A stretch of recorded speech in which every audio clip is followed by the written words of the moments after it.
नमस्कार, मैं हूं सुधीर चौधरी और डीएनए में आपका स्वागत है। कल आप सब ने आईपीएल का फाइनल जरूर देखा होगा। अब कल्पना कीजिए अगर आईपीएल के फाइनल में भारत के राष्ट्रगान की जगह पीओके का एंथम गाया जाए और वहां आतंकवादियों के पोस्टर लगे हों तो आपको कैसा लगेगा। हो सकता है कि आपके शहर में ऐसा ना हो रहा हो, लेकिन कश्मीर में अब ये सब कुछ शुरू हो चुका है। आज सवाल यह है कि क्या कश्मीर में देशद्रोह को मौन स्वीकृति अब दे दी गई है?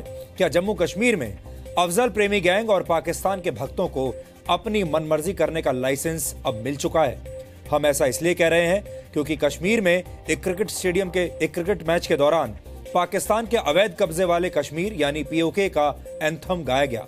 पुलवामा के स्टेडियम में हुए इस मैच में आतंकवादियों के पोस्टर भी लगाए गए और भारत विरोधी नारेबाजी हुई। यहां तक कि इस मैच की सेरेमनी को फेसबुक पर लाइव स्ट्रीम किया गया। यह सब सुनकर आपको एक बार के लिए ऐसा जरूर लगेगा जैसे ये मैच शायद भारत में नहीं बल्कि पाकिस्तान में कहीं हो रहा हो और कोई भी हिंदुस्तानी इस बात को बर्दाश्त नहीं कर सकता। इस मामले में सीधे सीधे महबूबा मुफ्ती और बीजेपी की सरकार पर सवाल उठते हैं, क्योंकि जिस स्टेडियम में कई घंटों तक आतंकवादियों के पोस्टर लगे रहे और पीओके का देशद्रोही गीत गाया गया वो सरकारी है। जाहिर है वहां होने वाले हर कार्यक्रम की मंजूरी प्रशासन ने ही दी होगी। बड़ी बात यह है कि देश विरोधी हरकतों के प्रति जम्मू कश्मीर की सरकार और वहां का प्रशासन जीरो टॉलरेंस पॉलिसी क्यों नहीं अपनाता, जबकि वहां लगातार हमारे जवान शहीद हो रहे हैं। आखिर हम कितने शव और उठाएंगे? शहीदों की शोक सभाओं का कोई तो अंत होना चाहिए। और इसी भावना के साथ आज हम एक डीएनए टेस्ट करेंगे। यह विश्लेषण देश के सोए हुए विचारों को आज फिर से जगा देगा।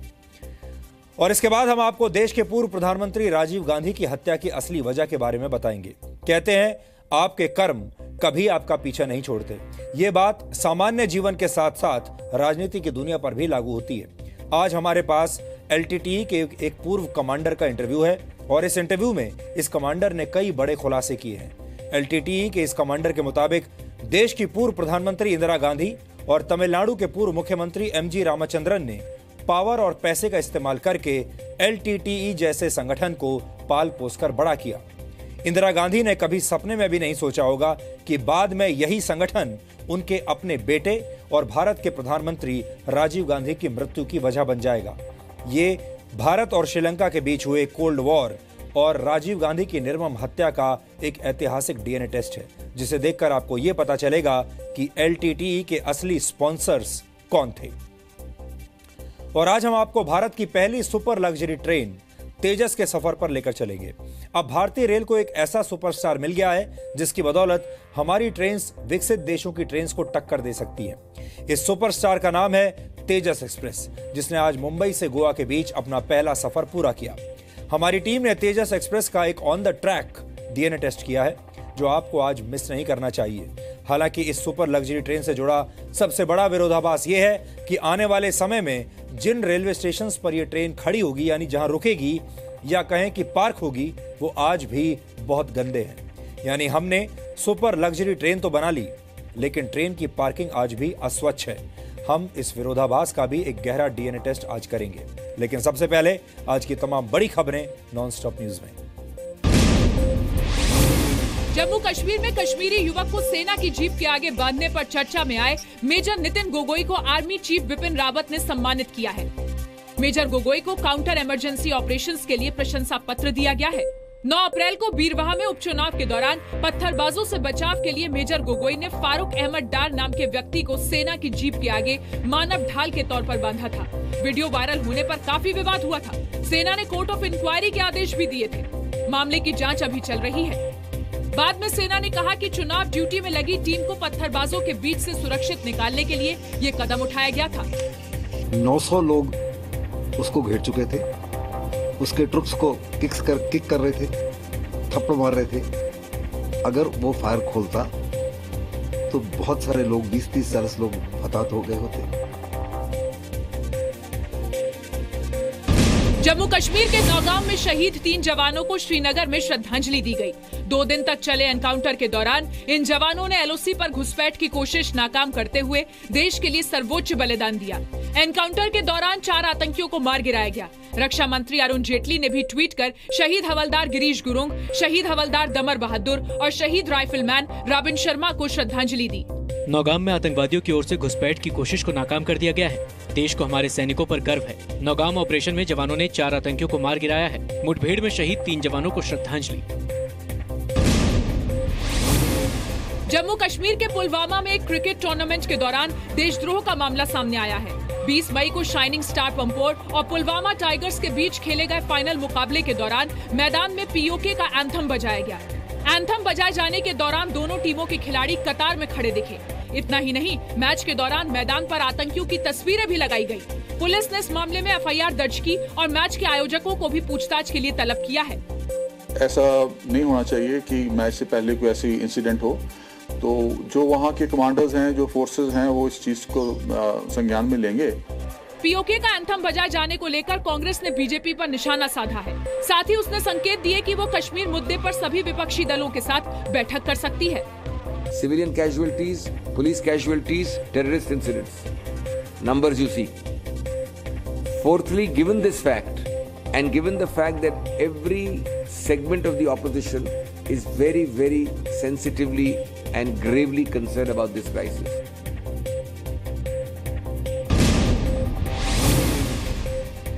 कोयला घोटाले में दोषी करार दिए गए कोयला मंत्रालय के 3 पूर्व अफसरों को 1-1 लाख रुपए के पर्सनल बॉन्ड पर जमानत मिल गई है। कोर्ट ने इन 3 अफसरों समेत 4 लोगों को आज ही सजा सुनाई थी। कोर्ट ने कोयला मंत्रालय में पूर्व निदेशक केसी समारिया, पूर्व कोयला सचिव एचसी गुप्ता, पूर्व ज्वाइंट सेक्रेटरी केएस क्रोफा को 2-2 साल की सजा सुनाई। अदालत ने सभी पर 1-1 लाख रुपए का जुर्माना भी लगाया। कोर्ट ने गलत ढंग से कोल ब्लॉक हासिल करने वाली कंपनी कमल स्पॉन्ज के एमडी पवन अहलूवालिया को 3 साल जेल की सजा सुनाई। साथ ही कंपनी पर 1 करोड़ का जुर्माना लगाया गया। ये मामला मध्य प्रदेश में तेजगोरा बी रुद्रपुरी कोयला ब्लॉक के आवंटन में हुई धांधली से जुड़ा था।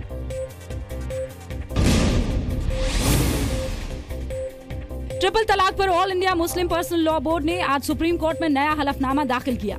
बोर्ड काजियों को कहेगा कि वो निकाहनामे में लड़कियों को ट्रिपल तलाक को ना कहने का विकल्प दे। बोर्ड काजियों से ये भी कहेगा कि वो लड़के से ट्रिपल तलाक ना देने की शर्त कबूल कराए। ट्रिपल तलाक पर सुनवाई के दौरान सुप्रीम कोर्ट ने पूछा था कि क्या निकाहनामे में ट्रिपल तलाक को ना कहने का विकल्प दिया जा सकता है। ये बात निकाहनामे में शामिल की जा सकती है और अगर निकाहनामे में शामिल हो जाती है तो फिर शौहर जो है वो 3 तलाक एक वक्त में नहीं दे सकता है, क्योंकि निकाहनामा जो है वो कॉन्ट्रैक्ट है और उसी में ये बात एक शर्त हुआ है। जब कोर्ट में हेयरिंग के दौरान ये वाली बात आई थी, हमने तभी उनको अपोज किया था और हमने ये कहा था कि पर्सनल लॉ बोर्ड की ये ड्यूटी नहीं है, सारे काजी पर्सनल लॉ बोर्ड के अंडर में नहीं आती। मुस्लिम पर्सनल लॉ बोर्ड ने कहा है कि वो ट्रिपल तलाक की प्रथा रोकने के लिए अपनी वेबसाइट और मीडिया के जरिए भी अपील करेगा। सुप्रीम कोर्ट ने ट्रिपल तलाक पर 6 दिन की सुनवाई के बाद फैसला सुरक्षित रखा हुआ है।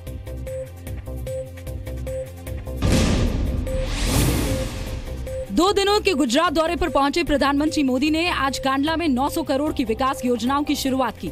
इस मौके पर मोदी ने ऐलान किया कि ईरान में भारत के सहयोग से बन रहा चाबहार पोर्ट कांडला से जुड़ेगा। चाबहार पोर्ट और कांडला पोर्ट,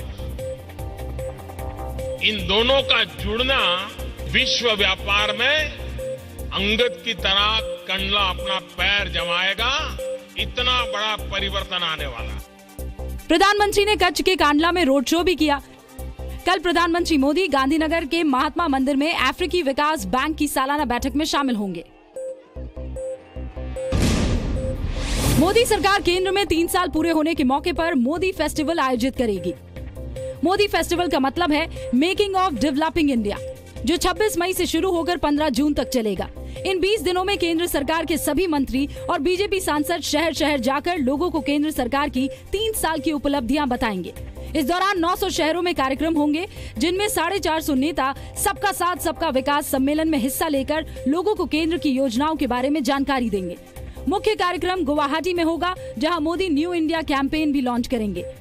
और इस making of developed India festival Modi fest के माध्यम से हम देश भर की जनता को और विशेष युवा पीढ़ी को भारत सरकार की सभी स्कीमों से अवगत कराएंगे। मोदी फेस्टिवल के तहत बीजेपी एक बुकलेट भी जारी करेगी। इसमें मोदी सरकार के 3 साल के काम की तुलना यूपीए के 10 साल के काम से होगी। जिनके प्रति मोदी सरकार समर्पित है, गरीब कल्याण के एजेंडे पे हमारी केंद्र सरकार चल रही है, इसलिए ऐसे गरीब बस्तियों में भी जाएंगे और गरीबों से भी मिलेंगे। इलाहाबाद हाईकोर्ट के लखनऊ बेंच में आज शराब बिक्री लाइसेंस में घोटाले के आरोप पर सुनवाई हुई। याचिकाकर्ता के वकील और पूर्व additional solicitor general Mohan Jain ने कोर्ट में कहा कि ये देश का सबसे बड़ा घोटाला है। इस केस की सीबीआई जांच होनी चाहिए। मोहन जैन ने कहा कि यूपी में बीते 8 साल से हर साल 50,000 करोड़ का घोटाला हो रहा है। आरोप है कि मायावती और अखिलेश सरकार ने शराब बनाने वाली कंपनी वेव डिस्टिलरीज को नियमों के खिलाफ जाकर फायदा पहुंचाया। नियम है कि जो कंपनी शराब बनाती है उसे शराब बेचने का लाइसेंस नहीं दिया जा सकता। आरोप है कि वेव डिस्टिलरीज ने शराब बेचने के लिए 4 फर्जी कंपनियां बनाई। कोर्ट ने पिछले 9 सालों के लिकर लाइसेंस का रिकॉर्ड और वेव ग्रुप से जुड़ी जानकारी मांगी है। हाईकोर्ट में कल भी मामले की सुनवाई होगी। दिल्ली हाईकोर्ट ने आज पूर्व दूरसंचार मंत्री दयानिधि मारन, उनके भाई और उद्योगपति कलानिधि मारन और अन्य से सीबीआई की याचिका पर जवाब मांगा। सीबीआई ने एयरसेल मैक्सिस रिश्वत मामले में उन्हें बरी किए जाने को चुनौती दी है। कोर्ट ने सीबीआई की याचिका पर यह नोटिस जारी किया है। सीबीआई ने 2 फरवरी के विशेष अदालत के उस आदेश को चुनौती देते हुए ये याचिका दायर की है, जिसमें सभी आरोपियों को मामले में बरी कर दिया गया। हाईकोर्ट ने मारन बंधुओं से याचिका पर जवाब देने को कहा है। दिल्ली के सीएम अरविंद केजरीवाल पर वित्त मंत्री अरुण जेटली ने मानहानि का एक और केस कर दिया है। केजरीवाल पर 10 करोड़ रुपए का दूसरा दावा उस अपशब्द को लेकर किया गया है जो केजरीवाल के वकील राम जेठमलानी ने जेटली को कोर्ट में कहा था। जेटली की मानहानि के पहले केस की सुनवाई के दौरान इस शब्द को लेकर जेटली और जेठमलानी के बीच कोर्ट में तीखी बहस भी हुई। कोर्ट की फटकार लगाने पर जेठमलानी ने दावा किया था कि उन्होंने ये शब्द अपने मुवक्किल केजरीवाल के कहने पर इस्तेमाल किए थे। During the cross examination Shri Jethmalani ने श्री केजरीवाल की इंस्ट्रक्शंस पे फर्दर डेफेमेटरी वर्ड्स यूज करे थे। उनको कॉज ऑफ एक्शन कर एक फ्रेश सूट फाइल करा गया है। 10 करोड़ रुपए का मानहानि का दावा एक और फाइल करा। दिल्ली हाई कोर्ट ने अपशब्द पर फटकार लगाते हुए केजरीवाल को सफाई देने के लिए समन किया है। बीजेपी सांसद शत्रुघ्न सिन्हा ने आज भ्रष्टाचार के आरोप झेल रहे लालू यादव और अरविंद केजरीवाल का बचाव किया। सिन्हा ने ट्वीट कर झूठे आरोप लगाने वालों पर हमला बोला। नकारात्मक राजनीति बहुत हुई। अगर आरोप लगाने वालों के पास सबूत हैं तो सामने लाए, नहीं तो कीचड़ उछालने का काम बंद करें, चाहे केजरीवाल, लालू यादव या सुशील मोदी हो। शत्रुघ्न सिन्हा के ट्वीट से नाराज बीजेपी नेता सुशील मोदी ने उन्हें पार्टी से बाहर करने की मांग की है। उन्होंने ट्वीट किया, ये जरूरी नहीं जो शख्स मशहूर है उस पर एतबार किया जाए, जितनी जल्दी हो घर से गद्दारों को बाहर किया जाए। सुशील कुमार मोदी ने आरजेडी प्रमुख लालू यादव पर बेनामी संपत्ति जुटाने का आरोप लगाया है, तो केजरीवाल के खिलाफ उनकी ही सरकार में मंत्री रहे कपिल मिश्रा ने मोर्चा खोला है।